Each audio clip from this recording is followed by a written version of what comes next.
आज इस वीडियो में बात करेंगे उर्दू पेडागोजी के बारे में।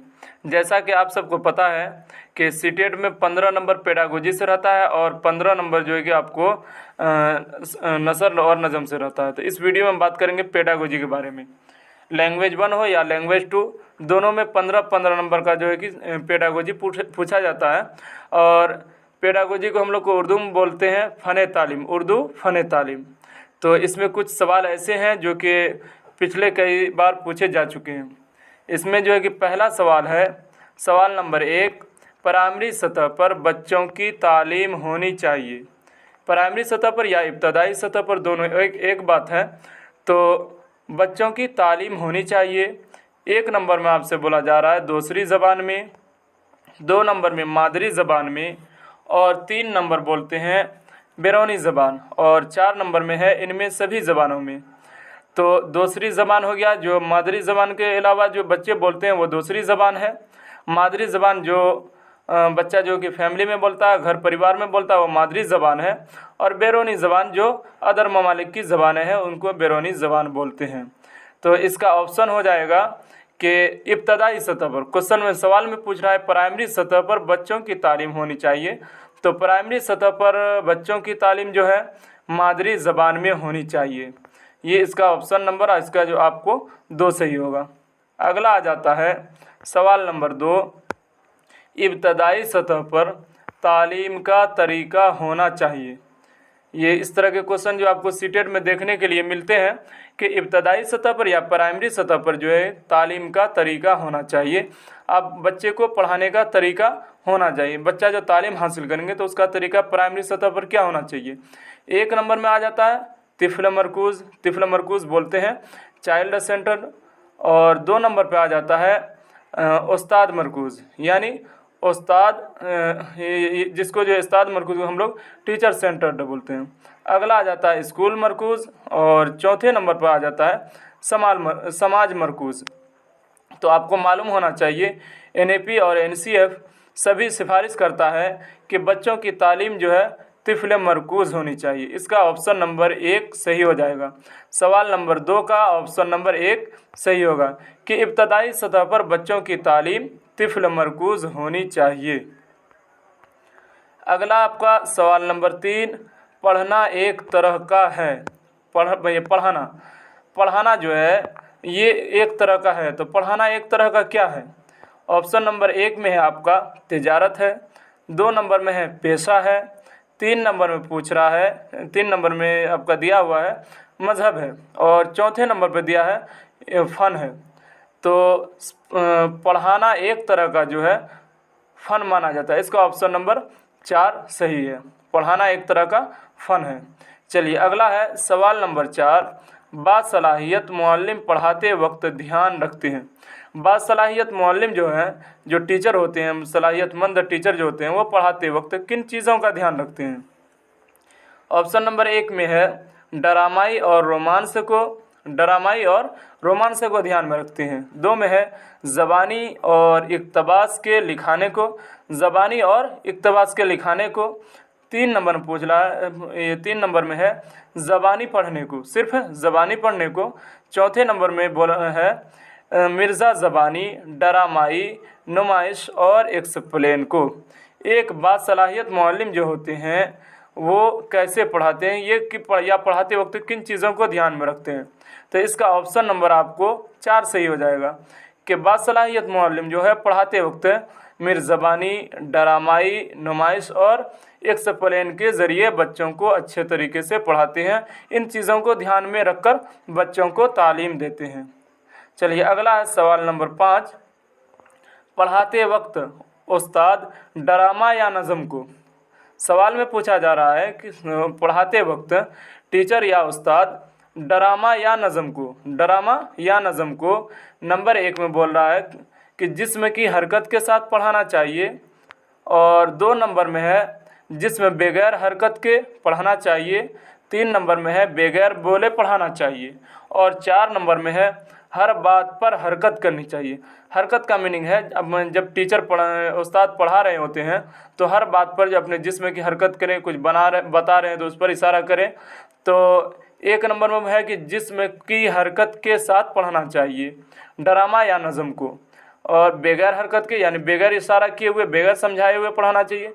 एक है 3 नंबर में बगैर बोले हुए, यानी ज़बान से कुछ बोलना नहीं है, सिर्फ पढ़ाना है, या हर बात पर इशारा करना। तो इसका ऑप्शन नंबर आपको 1 सही हो जाएगा। पढ़ाते वक्त उस्ताद जो है ड्रामा या नज़म को जिस्म की हरकत के साथ पढ़ाते हैं, जिस्म की हरकत के साथ पढ़ाते हैं। ऑप्शन नंबर 1 सही है। चलिए अगला देखते हैं। अगला है आपका सवाल नंबर 6। आप उन बच्चों को पढ़ाना सिखा रहे हैं जिन्होंने अभी अभी पढ़ना शुरू किया है और उन्हें उसमें काफ़ी मदद की ज़रूरत है। ऐसे वक्त में सबसे बेहतर हिकमत अमली क्या होगी? सवाल में आपसे पूछा जा रहा है, आप उन बच्चों को सिखा रहे हैं जिन्होंने अभी अभी पढ़ना शुरू किया है। तो इसमें सिखाने में जो है उनको मदद की ज़रूरत है, क्योंकि बच्चा क्या है, अभी अभी पढ़ना शुरू किया है। तो ऐसे वक्त में सबसे बेहतर, यानी बेहतर इसमें सभी ऑप्शन है, तो सबसे बेहतर हिकमत अमली क्या होगी? ऑप्शन नंबर 1 में देखते हैं, बच्चों को हुरूफ तहज्जी लिखने की काफ़ी मशक कराई जाए। ऑप्शन नंबर 2 में है, बच्चे जब तेज़ रफ्तार से पढ़ने लगे तो उसके बाद ही उनको कोई किताब पढ़ने के लिए दें। जब बच्चे जो है तेज़ रफ्तार से पढ़ने लगे या रवानगी के साथ पढ़ने लगे तो उनके बाद ही बच्चे को दूसरी किताब पढ़ने के लिए दें। 3 नंबर में है, बच्चों को बगैर हुरूफ और उनकी आवाज़ों को याद कराने पर तवज्जो मरकूज़ की जाए, यानी बच्चों को जो है बगैर हुरूफ और उनकी आवाज़ों को याद कराया जाए या उस पर ध्यान केंद्रित करके पहले वही काम कराया जाए। और ऑप्शन नंबर में है, एक बड़ी किताब से बुलंद खानी की जाए और बच्चे मतन को सीखें। तो सवाल में आपसे ये पूछ रहा है, एक बच्चा है जो अभी अभी पढ़ना सीखा है, तो टीचर को उसको मदद की ज़रूरत है। टीचर जो कैसा बेहतर हिकमत अमली आजमाएगा? तो इसका ऑप्शन नंबर 4 सही होगा। एक बड़ी किताब से बुलंद खानी की जाए और बच्चे मतन को सीखें, क्योंकि बच्चा क्या है, ये जो है अभी अभी पढ़ना शुरू किया है। तो इसके लिए बेहतर और यानी बेहतर हिकमत अमली यही होगा कि एक बड़ी किताब से बुलंद खानी की जाए और बच्चे मतन को सीखें।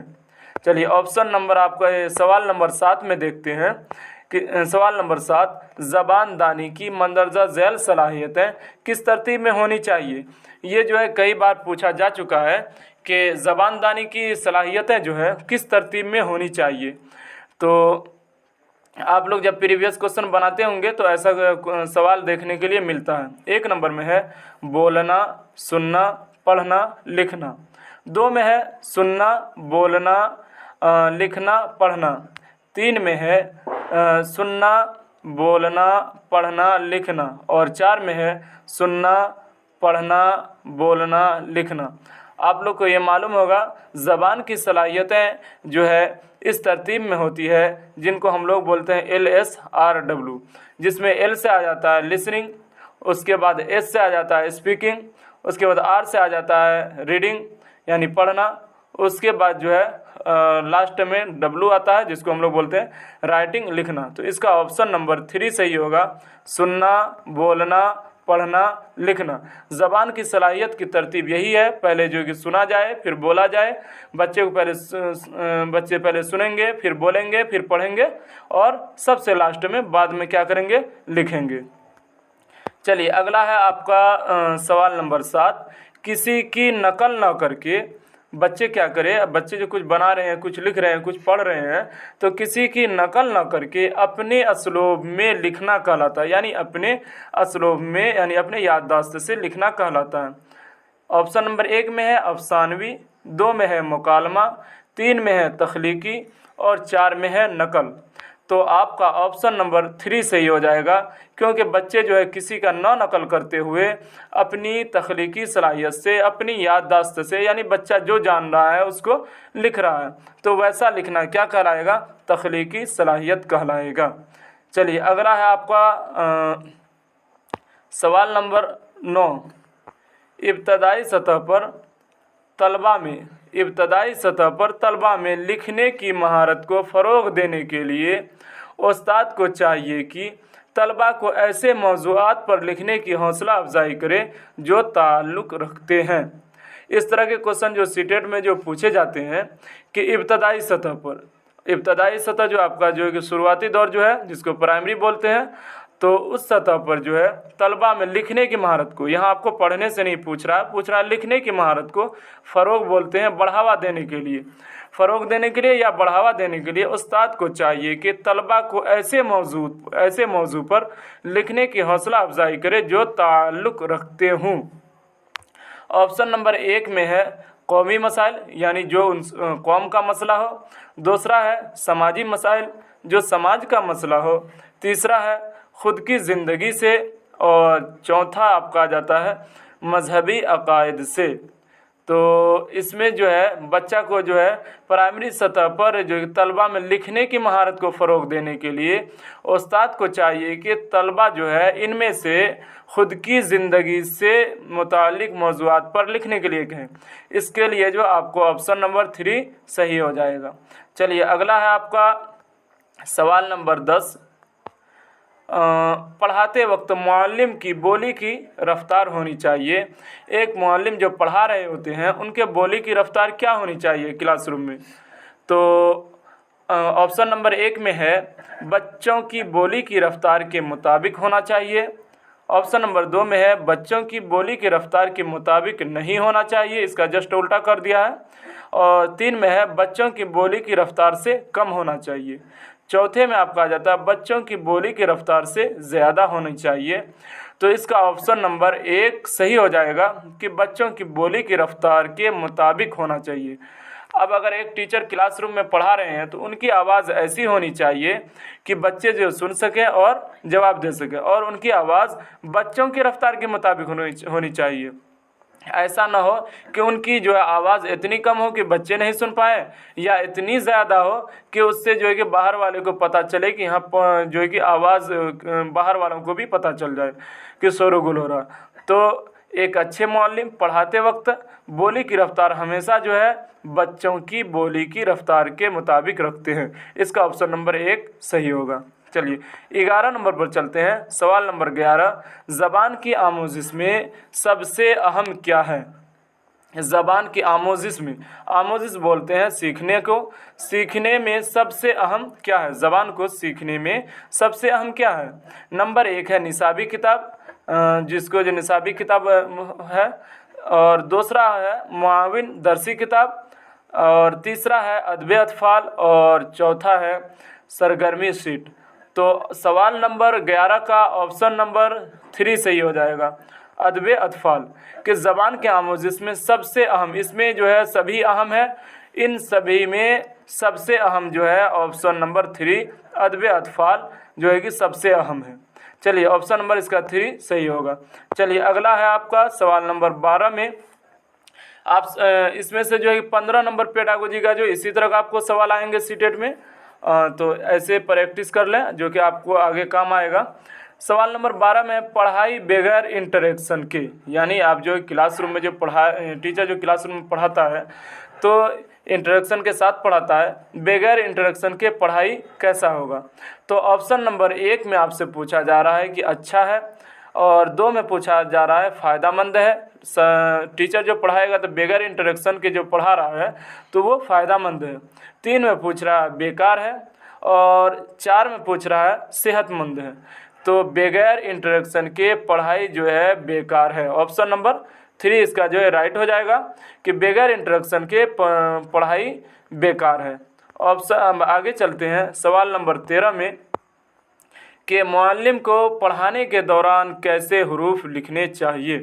एक मुअल्लिम जो पढ़ा रहे होते हैं तो वो पढ़ाने के दौरान कैसे हुरूफ लिखेंगे? तो आपको 1 नंबर में आ जाता है ऑप्शन नंबर 1 में छोटे हुरूफ में, वो जो लिखेंगे तो छोटे हुरूफ लिखेंगे।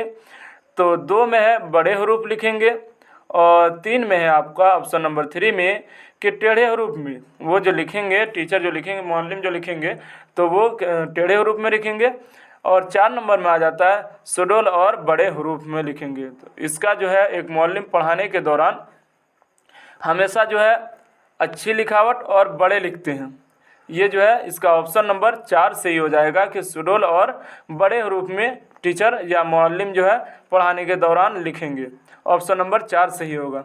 चलिए और सवाल नंबर 14 को देखते हैं कि सवाल नंबर 14 में दिया हुआ है आइन हिंद की 8वीं शेड्यूल में कितनी ज़बानें इंदराज हैं?